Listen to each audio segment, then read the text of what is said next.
Good morning दोस्तों।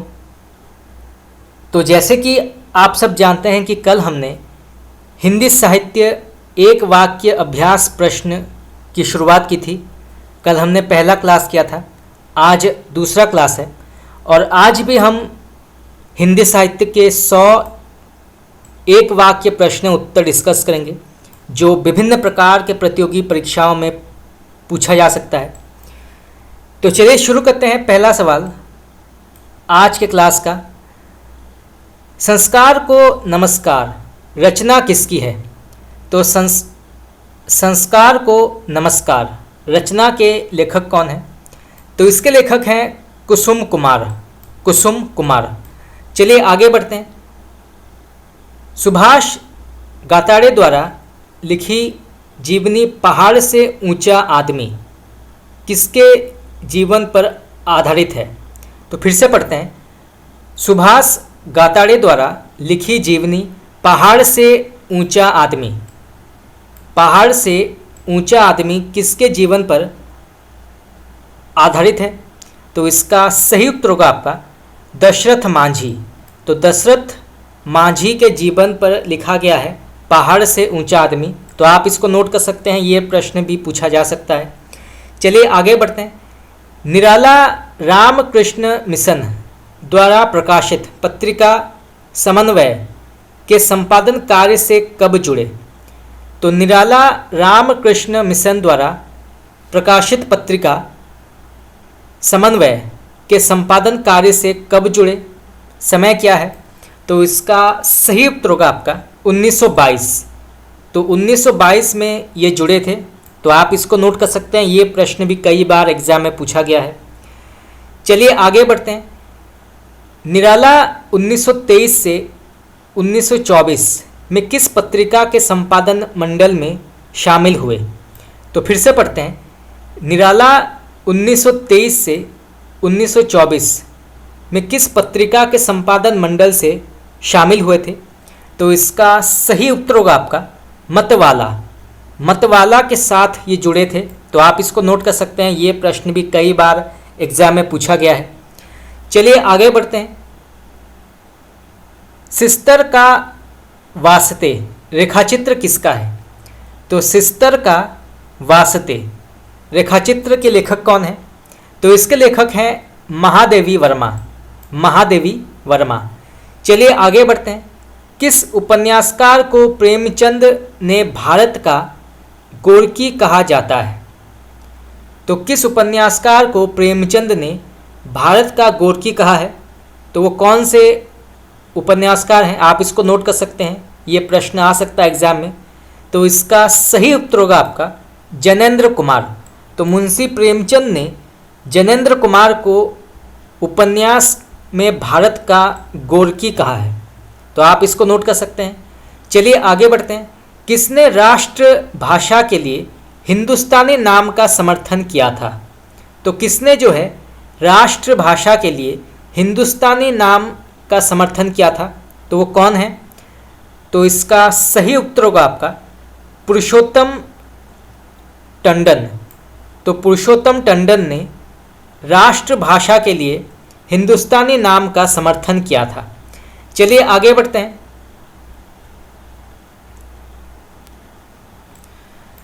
आचार्य शुक्ल ने किस कृति को जातीय चेतना का काव्य कहा है? तो आचार्य रामचंद्र शुक्ल ने किस कृति को जातीय चेतना का काव्य कहा है? ये कथन भी कई बार एग्जाम में पूछा गया है। तो आप इसको नोट कर सकते हैं।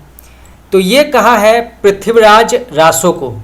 तो आचार्य रामचंद्र शुक्ल ने पृथ्वीराज रासो को जातीय चेतना का काव्य कहा है। Next question. आदत से अक्कड़ स्वभाव से फक्कड़ किस कवि को कहा जाता है? बहुत ही प्रसिद्ध ये कथन है, कई बार एग्जाम में पूछा गया है, नेट में कई बार पूछा गया है। तो आप इसको नोट कर सकते हैं। तो आदत से अक्कड़ अक्खड़ और स्वभाव से फक्कड़ किस कवि का उपनाम है या किसको कहा जाता है? तो इसका सही उत्तर होगा आपका कबीर को।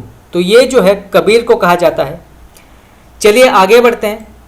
निराला रचनावली कितने खंडों में प्रकाशित हो चुका है? तो निराला रचनावली कितने खंडों में प्रकाशित हो चुका है? तो इसकी संख्या क्या है? तो इसका सही उत्तर होगा आपका 8। तो 8 खंडों में ये प्रकाशित हो चुका है निराला रचनावली। तो आप इसको नोट कर सकते हैं। चलिए आगे बढ़ते हैं।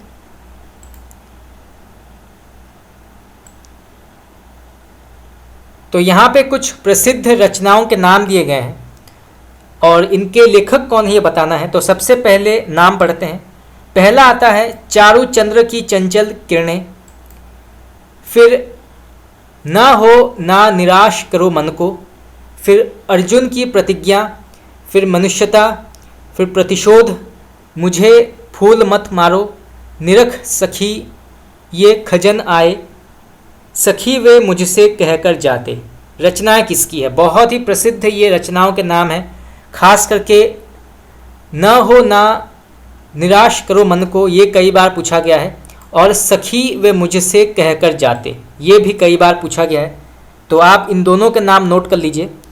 तो इसके लेखक हैं मैथिली शरण गुप्त। मैथिली शरण गुप्त इसके लेखक हैं। चलिए आगे बढ़ते हैं। निराला की कविता जूही की कली किसका उदाहरण है? तो निराला की कविता जूही की कली किसका उदाहरण माना जाता है? तो इसका सही उत्तर होगा आपका मुक्त छंद। तो ये जो है मुक्त छंद के अंतर्गत आता है जूही की कली।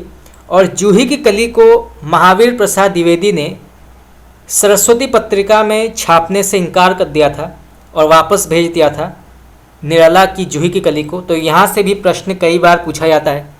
चलिए आगे बढ़ते हैं। यमगाथा नाटक 1990 के नाटककार कौन है? तो यमगाथा नाटक के लेखक कौन है? तो इसके लेखक हैं दूधनाथ सिंह। दूधनाथ सिंह इसके लेखक हैं। चलिए आगे बढ़ते हैं। यहाँ पर एक पंक्ति दी गई है तो बताना कि इसके लेखक कौन है। तो सबसे पहले पंक्ति पढ़ते हैं। गगन विस्तीर्ण तो मैं एक तारा क्षुद्र हूँ, ये पंक्ति किसकी है? बहुत ही प्रसिद्ध पंक्ति है, कई बार एग्जाम में पूछा गया है। तो आप इसको नोट कर सकते हैं। तू है गगन विस्तीर्ण तो मैं एक तारा क्षुद्र हूँ। तो ये पंक्ति जो है इसके लेखक कौन है? तो इसके लेखक हैं गया प्रसाद शुक्ल स्नेही। स्नेही इनका उपनाम है। तो गया प्रसाद शुक्ल की ये पंक्ति मानी जाती है। चलिए आगे बढ़ते हैं। ऐसे ऑन क्रिटिसिज्म की हिंदी अनुवाद किसने किया है? तो ऐसे ऑन क्रिटिसिज्म एक पाश्चात्य पुस्तक है ये, का हिंदी अनुवाद किसने किया है? तो इसका सही उत्तर होगा आपका जगन्नाथ दास रत्नाकर ने। तो जगन्नाथ दास रत्नाकर ने इसका अनुवाद किया है। तो आप इसको नोट कर सकते हैं। चलिए आगे बढ़ते हैं। हरिश्चंद्र चंद्रिका में प्रकाशित कीर्ति केतु नामक नाटक के रचनाकार कौन है? तो फिर से पढ़ते हैं। हरिश्चंद्र चंद्रिका में प्रकाशित कीर्ति केतु नामक नाटक के रचनाकार का नाम क्या है? तो इसका सही उत्तर होगा आपका बाबू तोताराम। बाबू तोताराम। चलिए आगे बढ़ते हैं। भारतेंदु जी द्वारा किस नाटक से नाटक लिखने की शुरुआत मानी जाती है? तो भारतेंदु जी द्वारा किस नाटक से नाटक लिखने की शुरुआत मानी जाती है? तो इसका सही उत्तर होगा आपका प्रवास नाटक। प्रवास नाटक। चलिए आगे बढ़ते हैं। उमाशंकर जोशी को किस रचना पर ज्ञानपीठ पुरस्कार प्राप्त हुआ था? तो उमाशंकर जोशी को किस रचना पर ज्ञानपीठ पुरस्कार प्राप्त हुआ था? तो उसका नाम क्या है? तो इसका सही उत्तर होगा आपका निशिथ। तो निशिथ के लिए ज्ञानपीठ पुरस्कार प्राप्त हुआ था उमाशंकर को। तो आप ये नोट कर सकते हैं। चलिए आगे बढ़ते हैं। रुबाइयों का प्रमुख रस क्या है? तो रुबाइयों का प्रमुख रस क्या है? तो इसका सही उत्तर होगा आपका वात्सल्य, तो इसका प्रमुख रस है वात्सल्य। चलिए आगे बढ़ते हैं। नकुल महाकाव्य के रचनाकार कौन है? तो नकुल महाकाव्य के रचनाकार का नाम क्या है? तो इसके लेखक हैं सियाराम शरणगुप्त। सियाराम शरणगुप्त इसके लेखक हैं नकुल के। और यहाँ से प्रश्न ये भी पूछा जा सकता है कि नकुल किस प्रकार के साहित्यिक रूप या किस प्रकार के साहित्यिक विधा के अंतर्गत आती है? तो ये जो है महाकाव्य के अंतर्गत मानी जाती है। चलिए आगे बढ़ते हैं। तो यहाँ पर एक पंक्ति दी गई है, तो बताना है कि इसके रचयिता कौन है। तो सबसे पहले पंक्ति पढ़ते हैं। चातक खड़ा चोंच खोले है, संपुट खोले सीप खड़ी। तो इस पंक्ति के रचयिता कौन है? बहुत ही प्रसिद्ध पंक्ति है, कई बार एग्जाम में पूछा गया है। तो फिर से पढ़ते हैं। चातक खड़ा चोंच खोले है, संपुट खोले सीप खड़ी। तो इसके लेखक हैं मैथिली शरणगुप्त। चलिए आगे बढ़ते हैं।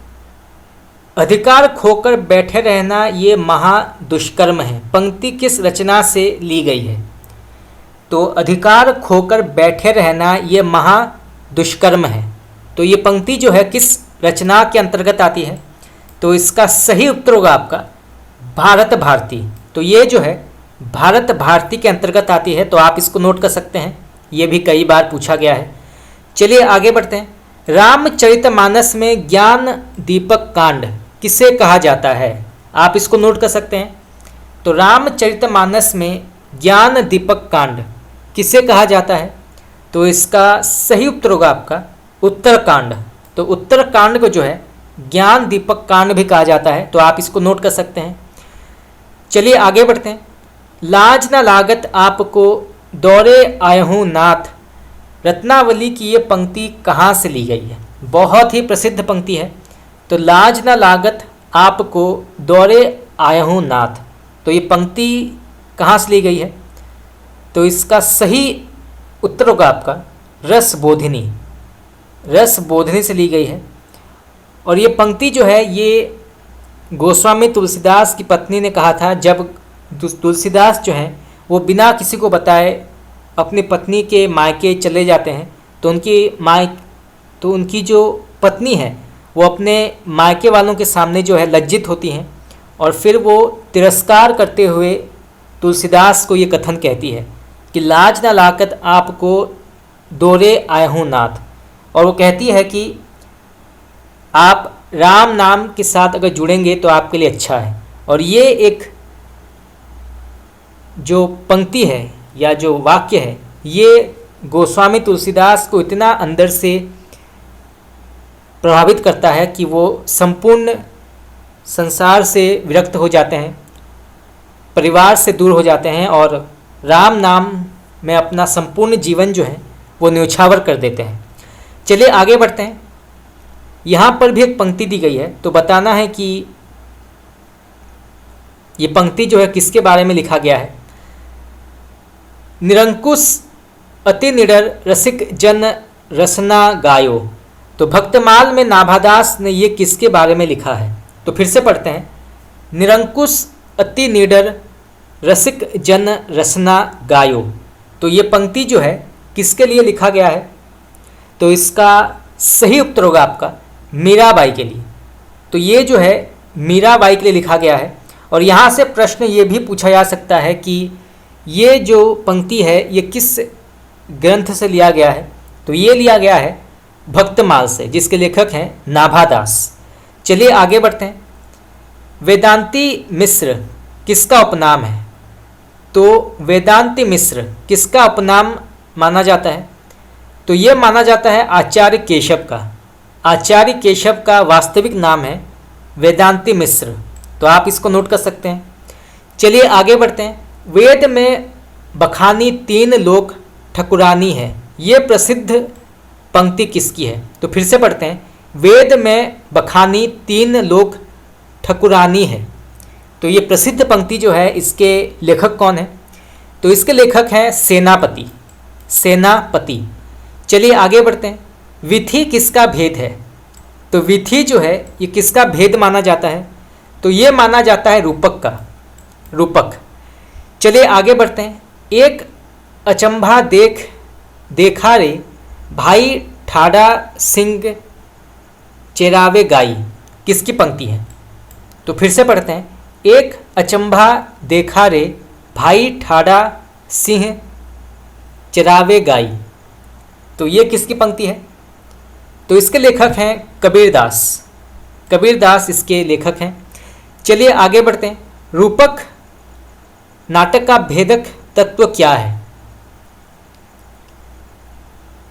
तो रूपक का भेदक तत्व क्या है? तो इसका सही उत्तर होगा आपका, ये तीनों ऑप्शन बिल्कुल सही हैं। पहले आता है कथावस्तु, नायक और रस। ये तीन महत्वपूर्ण तत्व हैं रूपक नाटक के, तो आप इनको नोट कर सकते हैं। चलिए आगे बढ़ते हैं। फिर रोए कोई नहीं बोला, आधी रात विहंग बोला, ये पंक्ति किसकी है और किसके संबंधित है? तो फिर रोए कोई नहीं बोला आधी रात विहग्न बोला, पंक्ति किसकी है और किसके लिए, किससे संबंधित है ये पंक्ति? तो इसका सही उत्तर होगा आपका जायसी। तो ये पंक्ति जो है ये जायसी की है और ये नागमती के लिए कही गई है। तो यहाँ से जो है दो प्रकार के प्रश्न पूछे जा सकते हैं। नागमती का जो वियोग खंड है उसमें ये कहा गया है इस पंक्ति को। चलिए आगे बढ़ते हैं। श्रृंगार शिक्षा किसकी रचना है? तो श्रृंगार शिक्षा किसकी रचना मानी जाती है? तो इसका सही उत्तर होगा आपका बृंद कवि। तो ये जो है बृंद कवि की रचना मानी जाती है श्रृंगार शिक्षा। चलिए आगे बढ़ते हैं। एक ही दोहा में लक्षण व उदाहरण दिया गया है। तो एक ही दोहे में किसने जो है लक्षण व उदाहरण दिया है? तो इसका सही उत्तर होगा आपका जसवंत सिंह ने, जसवंत सिंह। चलिए आगे बढ़ते हैं। अनुमितिवाद का दार्शनिक आधार क्या है? ये प्रश्न भी कई बार पूछा गया है, तो आप इसको नोट कर सकते हैं। तो अनुमितिवाद का दार्शनिक आधार क्या है? तो इसका सही उत्तर होगा आपका न्याय। चलिए आगे बढ़ते हैं। काव्य हेतुओं में व्युत्पत्ति का सही अर्थ क्या है?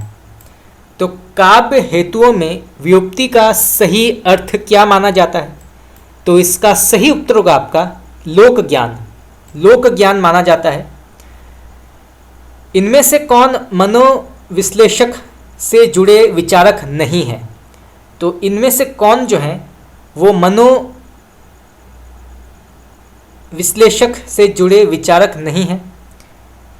तो वो हैं एडलर, फ्रायड और जुंग। ये जो हैं ये मनोविश्लेषक या मनोविश्लेषणवाद से जुड़े हुए नहीं हैं, विचारक नहीं हैं। चलिए आगे बढ़ते हैं। काव्य गुणों के प्रतिष्ठापक आचार्य कौन है? ये प्रश्न भी कई बार पूछा गया एग्जाम में, तो आप इसको नोट कर सकते हैं। तो काव्य गुणों के प्रतिष्ठापक आचार्य कौन है, उनका नाम क्या है? तो इसका सही उत्तर होगा आपका आचार्य वामन, आचार्य वामन। चलिए आगे बढ़ते हैं। यहाँ पर एक पंक्ति दी गई है या फिर इसको जो है सूत्र कहते हैं। तो ये सूत्र किसका है बताना है। तो सबसे पहले पढ़ते हैं। वैदग्गा भंगी भणिति, ये किसका सूत्र है? तो वैदग्गा भंगी भणिति, तो ये किसका सूत्र माना जाता है? तो इसका सही उत्तर होगा आपका राजशेखर, राजशेखर की ये सूत्र मानी जाती है। तो आप इसको नोट कर सकते हैं। चलिए आगे बढ़ते हैं। हठ योग का प्रभाव निम्नलिखित कवियों में से किस पर पड़ा है? तो हठ योग का प्रभाव निम्नलिखित कवियों में से किस पर पड़ा है? तो वो कौन है? तो इसका सही उत्तर होगा आपका गोरखनाथ। तो गोरखनाथ पर हठ योग का प्रभाव पड़ा है। तो आप इसको नोट कर सकते हैं। ये प्रश्न भी कई बार एग्जाम में पूछा गया है। चलिए आगे बढ़ते हैं। हिंदी जाति की अवधारणा के पुरस्कर्ता कौन है या इसके लेखक कौन है? तो हिंदी जाति की अवधारणा के लेखक कौन है? तो इसके लेखक हैं डॉक्टर रामविलास शर्मा। डॉक्टर रामविलास शर्मा इसके लेखक हैं, आप इसको नोट कर सकते हैं, डॉक्टर रामविलास शर्मा। चलिए आगे बढ़ते हैं। भाषा और संवेदना के लेखक कौन हैं? तो भाषा और संवेदना के लेखक का नाम क्या है? तो इसके लेखक हैं राम स्वरूप चतुर्वेदी। राम स्वरूप चतुर्वेदी इसके लेखक हैं। चलिए आगे बढ़ते हैं। अंगद के पाँव के लेखक कौन हैं? तो अंगद के पाँव के लेखक का नाम क्या है? तो इसके लेखक हैं श्रीलाल शुक्ल। श्रीलाल शुक्ल इसके लेखक हैं। चलिए आगे बढ़ते हैं।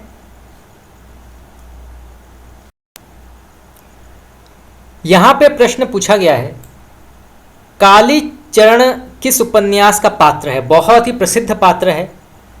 कालीचरण किस उपन्यास का पात्र माना जाता है? तो इसका सही उत्तर होगा आपका मैला आंचल। तो ये मैला आंचल का पात्र है कालीचरण, तो आप इसको नोट कर सकते हैं। चलिए आगे बढ़ते हैं। चलिए आगे बढ़ते हैं। रास पंचाध्यायी किस छंद में लिखी गई है? तो रास पंचाध्यायी जो है ये किस छंद में लिखी गई है? पंचाध्यायी। तो इसका सही उत्तर होगा आपका रोला छंद में लिखी गई है। ये भी प्रश्न कई बार एग्जाम में पूछा गया है, तो आप इसको नोट कर सकते हैं। चलिए आगे बढ़ते हैं। देश विभाजन पर केंद्रित उपन्यास उदास नस्लें के लेखक कौन हैं? तो देश विभाजन पर केंद्रित उपन्यास उदास नस्लें के लेखक का नाम क्या है? तो इसके लेखक हैं अब्दुल्ला हुसैन। अब्दुल्ला हुसैन। यथार्थवाद और छायावाद निबंध के लेखक कौन है? बहुत ही प्रसिद्ध निबंध है, कई बार एग्जाम में पूछा गया है, नेट में कई बार पूछा गया है, 3 से 4 बार ये प्रश्न पूछा गया है, तो आप इसको नोट कर सकते हैं। यथार्थवाद और छायावाद निबंध के लेखक का नाम क्या है? तो इसके लेखक हैं जयशंकर प्रसाद। जयशंकर प्रसाद इसके लेखक हैं। चलिए आगे बढ़ते हैं। बाल कविता यह कदम का पेड़ किसने लिखा है? तो बाल कविता ये कदम का पेड़ के लेखक कौन है? तो इसके लेखक हैं सुभद्रा कुमारी चौहान। सुभद्रा कुमारी चौहान। चलिए आगे बढ़ते हैं। नरगिस रचना किसकी है? तो नरगिस रचना के लेखक कौन है? तो इसके लेखक हैं सूर्यकांत त्रिपाठी निराला। शेर सिंह प्रकाश रचना किसकी है? तो शेर सिंह प्रकाश रचना के लेखक कौन है? तो इसके लेखक हैं अमीर दास। अमीर दास। चलिए आगे बढ़ते हैं। मेरी पत्नी और भेड़िया आत्मकथा किसकी है? ये प्रश्न आपका नेट में पूछा गया है, शायद 2017 या 16 में पूछा गया था। तो मेरी पत्नी और भेड़िया आत्मकथा किसकी है? तो इसके लेखक कौन है? तो इसके लेखक हैं डॉक्टर धर्मवीर भारती। डॉक्टर धर्मवीर भारती इसके लेखक हैं। और यहाँ से प्रश्न ये भी पूछा जा सकता है कि इसका साहित्यिक रूप क्या है या इसका साहित्यिक विधा क्या है? तो ये जो है आत्मकथा के अंतर्गत आती है। चलिए आगे बढ़ते हैं। रसखान की प्रेम वाटिका में कितने दोहे हैं? तो रसखान की प्रेम वाटिका में कितने दोहे हैं? तो इसका सही उत्तर होगा आपका 53। 53 दोहे हैं प्रेम वाटिका में। चलिए आगे बढ़ते हैं। ताकि देश में नमक रहे, ये पंक्ति किसकी है? ताकि देश में नमक रहे। तो इसके लेखक हैं असगर वजाहत। असगर वजाहत इसके लेखक हैं। चलिए आगे बढ़ते हैं। जहाँ एक स्थान से उच्चरित होने वाले समान वर्णों की आवृत्ति हो, वहाँ कौन सा अलंकार होता है? ये कई बार पूछा गया है। तो जहाँ एक स्थान से उच्चरित होने वाले समान वर्णों की आवृत्ति हो, वहाँ कौन सा अलंकार होता है? तो इसका सही उत्तर होगा आपका श्रुत्रायुनप्रास।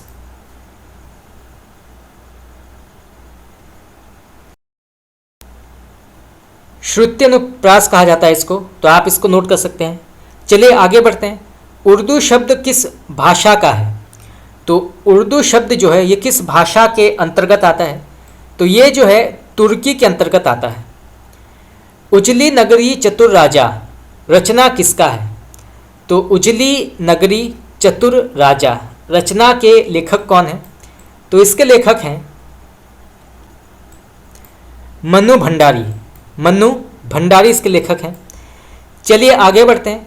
प्रेमचंद को उपन्यास सम्राट की संज्ञा किसने दी है? ये प्रश्न भी कई बार पूछा गया है, तो आप इसको नोट कर सकते हैं, बहुत ही महत्वपूर्ण प्रश्न है।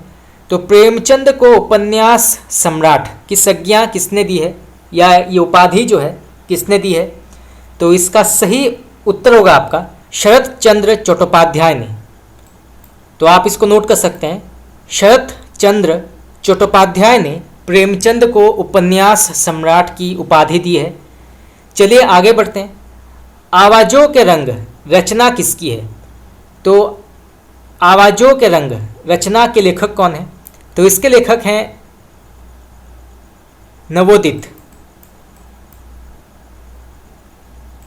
यहाँ पे प्रश्न पूछा गया है, प्रेमाश्रम उपन्यास में कहाँ के किसानों की कथा वर्णित है? तो प्रेमाश्रम उपन्यास में कहाँ के किसानों की कथा जो है वो वर्णित है?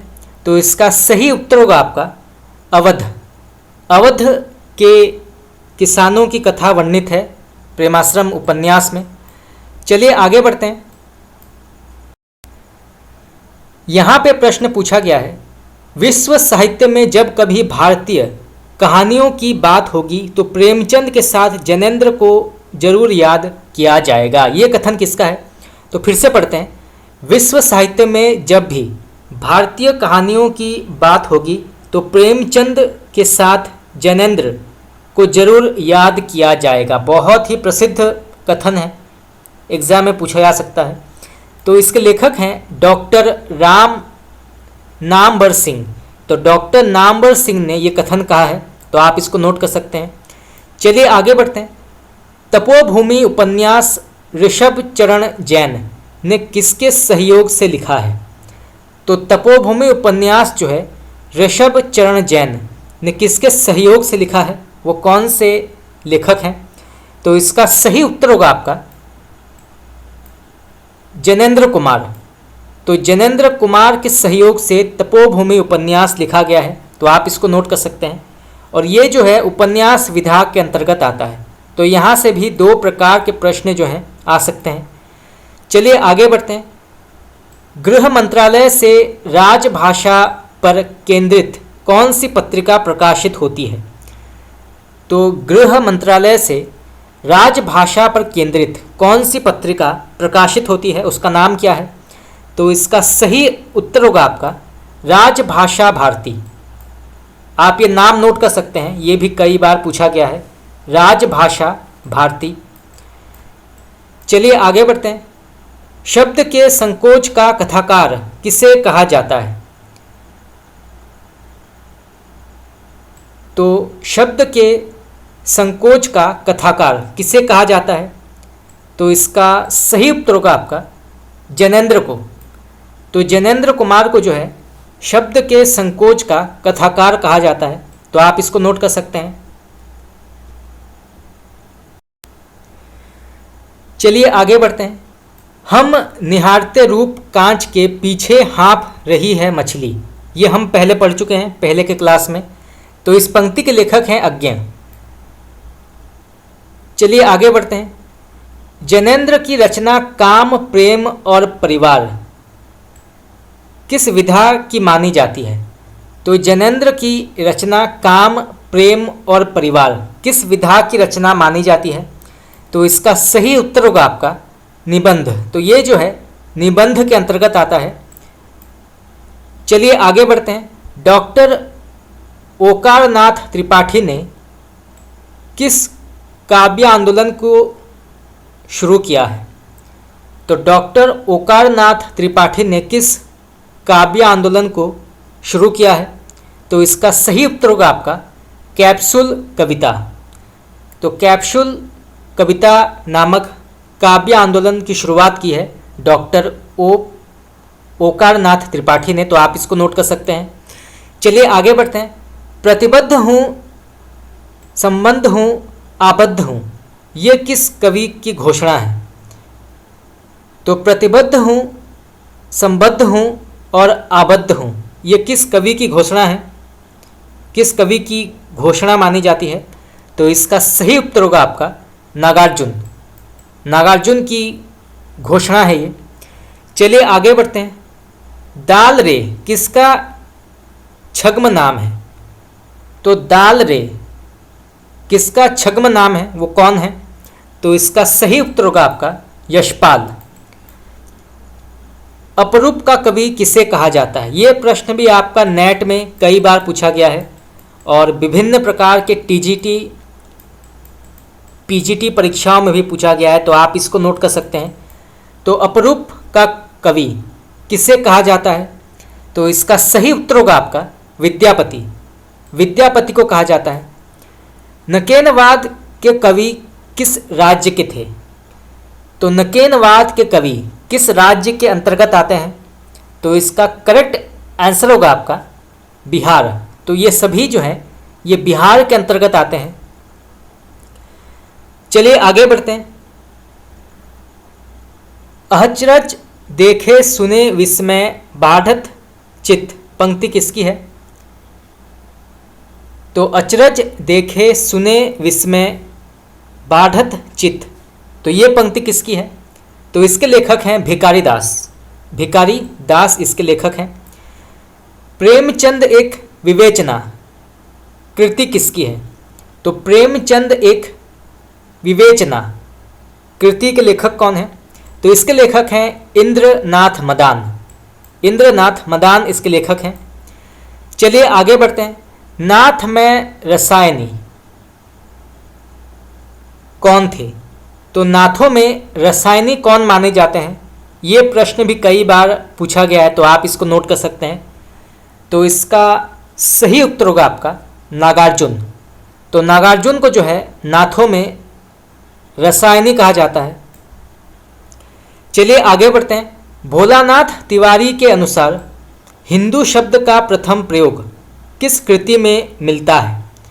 तो भोलानाथ तिवारी के अनुसार हिंदू शब्द का प्रथम प्रयोग किस कृति में मिलता है, उसका नाम क्या है?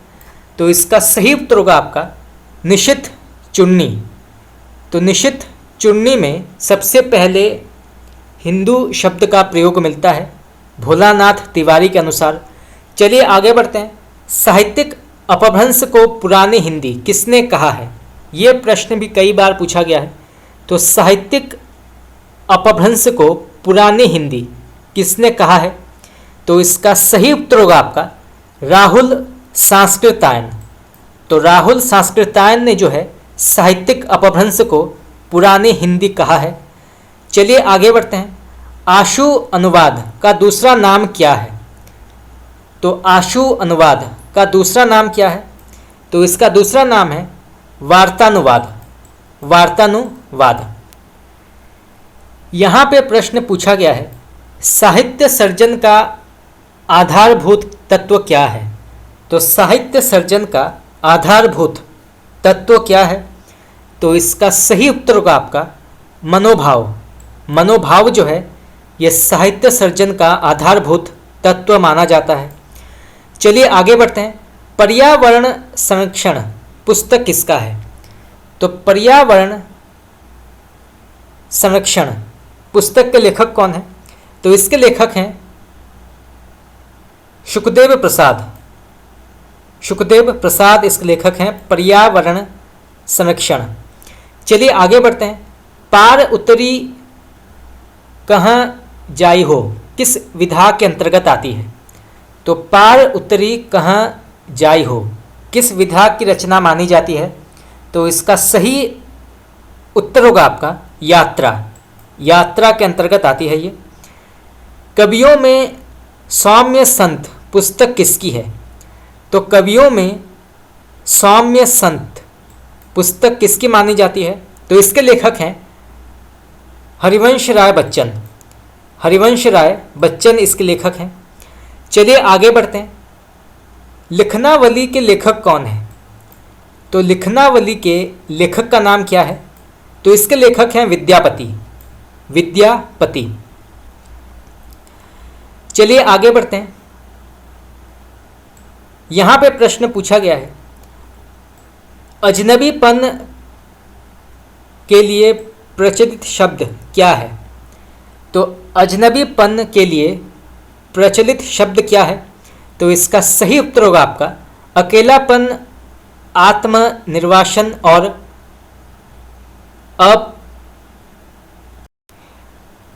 अपरिचिता।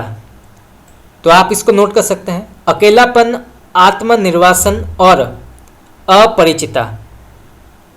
उत्तर अपभ्रंश को पुरानी हिंदी किसने कहा है? तो उत्तर अपभ्रंश को पुरानी हिंदी किसने कहा है? तो इसका सही उत्तर होगा आपका चंद्रधर शर्मा गुलेरी। तो चंद्रधर शर्मा गुलेरी ने उत्तर अपभ्रंश को पुरानी हिंदी कहा है। चलिए आगे बढ़ते हैं। अपने को कौटुंबिक कवि मात्र कहने वाला कवि कौन है?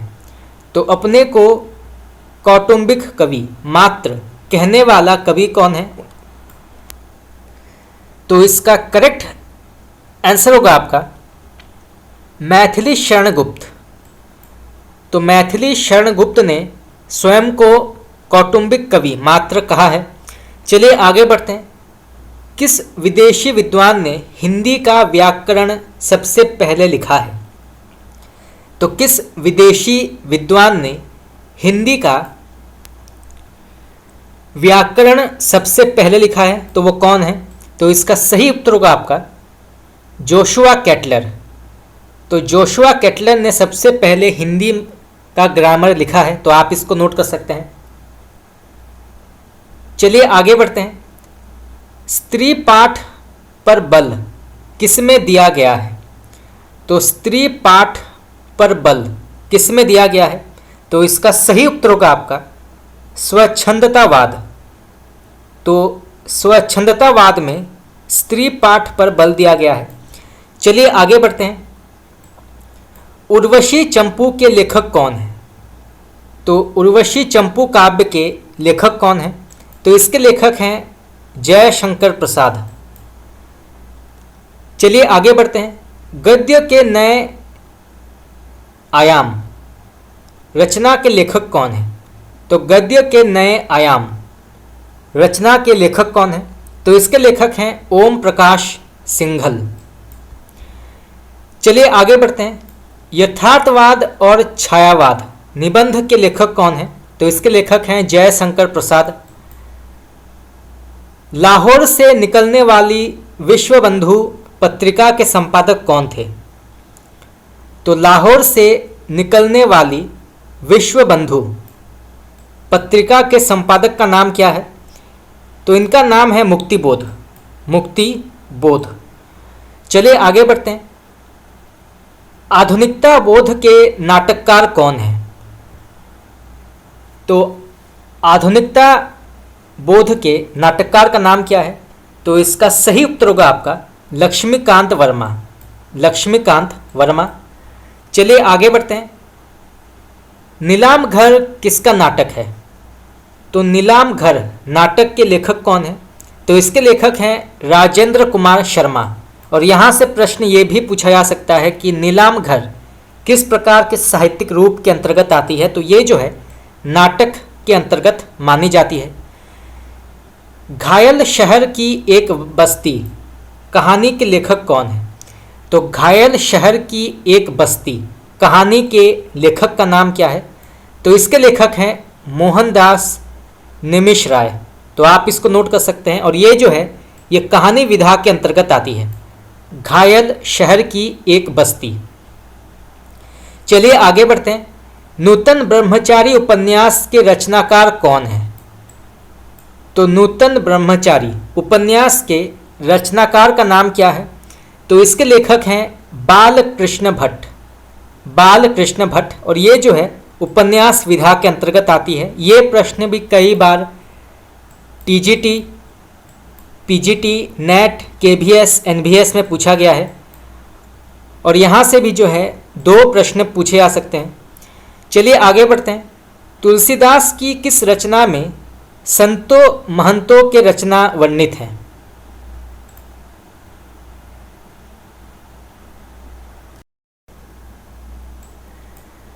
तो तुलसीदास की किस रचना में संतों महंतों की रचना वर्णित है। तो इसका सही आंसर होगा आपका वैराग्य संदीपनी। तो वैराग्य संदीपनी में तुलसीदास ने संतों महंतों के रचनाएं वर्णित की हैं। तो आप इसको नोट कर सकते हैं। चलिए आगे बढ़ते हैं। दृष्टकूट पदों की रचना किस कवि ने की है? ये प्रश्न भी कई बार पूछा गया है। तो दृष्टकूट पदों की रचना किस कवि ने की है, उनका नाम क्या है? तो उनका नाम है सूरदास। सूरदास। चलिए आगे बढ़ते हैं। सुख सागर के रचनाकार कौन है? तो सुख सागर के रचनाकार का नाम क्या है? तो इसका सही उत्तर होगा आपका मुंशी सदासुख लाल नियाज। नियाज इनका उपनाम है, तो आप इसको नोट कर सकते हैं। तो मुंशी सदासुख लाल नियाज सुख सागर के लेखक हैं। चलिए आगे बढ़ते हैं। बाल बोधिनी मासिक पत्रिका के संपादक का नाम क्या है? तो बाल बोधिनी नामक मासिक पत्रिका के संपादक का नाम क्या है? तो इसके संपादक हैं भारतेंदु हरिश्चंद्र। और यहाँ से प्रश्न ये भी आ सकता है कि बाल बोधिनी किस प्रकार की पत्रिका मानी जाती है? तो ये जो है मासिक पत्रिका के अंतर्गत आता है।